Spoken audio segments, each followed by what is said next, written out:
কথায় আমি রাখবো হাজার বাজি। তুমিই জানো না কি করে ভালোবাসতে হয়। টালিপাড়ায় একসঙ্গে হিট জুটি ছিল কোয়েল জিৎ এর। সিনেমা থেকে গান সবই যেন দর্শকদের মুখে মুখে চলতো। তোমার প্রত্যেকটা দিন যেন এরকমই সুন্দর।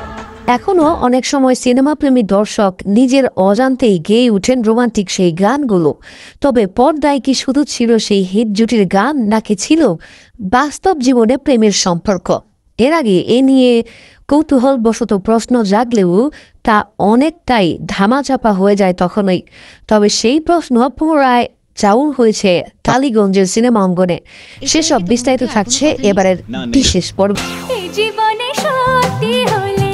নাটের গুরু সিনেমা দিয়ে শেষ থেকে শুরু দিয়ে এ জুটির শেষ যাত্রা। এরপর আর নতুন করে বড় পর্দায় দেখা যায়নি টলিউডের জনপ্রিয় জিৎ কোয়েলকে। তবে আজও এই জুটি বেঁচে আছে ভক্তদের হৃদয়ে। সিনেমা প্রেমী মানুষের কাছে এই জুটির জনপ্রিয়তা এক অনন্য উচ্চতায়। একের পর এক ব্লকবাস্টার সিনেমা উপহার দিয়ে তারা একসময় পর্দা কাঁপিয়েছিল এই দুই বাংলার সিনেমা পাড়ায়। শুধু হিট সিনেমা দিয়ে ক্ষান্ত হয়নি কোয়েল জিৎ জুটি। সে সময় সিনেমা অঙ্গনে ঝড় তুলেছিল তাদের সম্পর্কের গুঞ্জন দিয়েও। সাম্প্রতিক ভারতীয় গণমাধ্যম এ জুটির কাছে জানতে চাই পর্দার বাইরে তাদের সম্পর্ক কেমন। এ বিষয়ে টালিগঞ্জের নায়ক জিৎ জানান, কোয়েল তার পারিবারিক বন্ধু, তাই কোয়েলের সাথে তার সম্পর্ক বেশ মজবুত।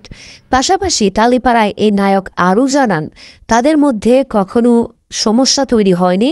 সিনেমা সেটে সারাদিন কোয়েলের সাথে সর্বদা মজা রসিকতা করে কাটিয়ে দেওয়া যায়। তবে কখনো কোনো সময় কোয়েল কোনো ভুল করে এ প্রশ্নের উত্তরে টালিপাড়ার নায়ক বলেন, এমনটা কখনো হয় না।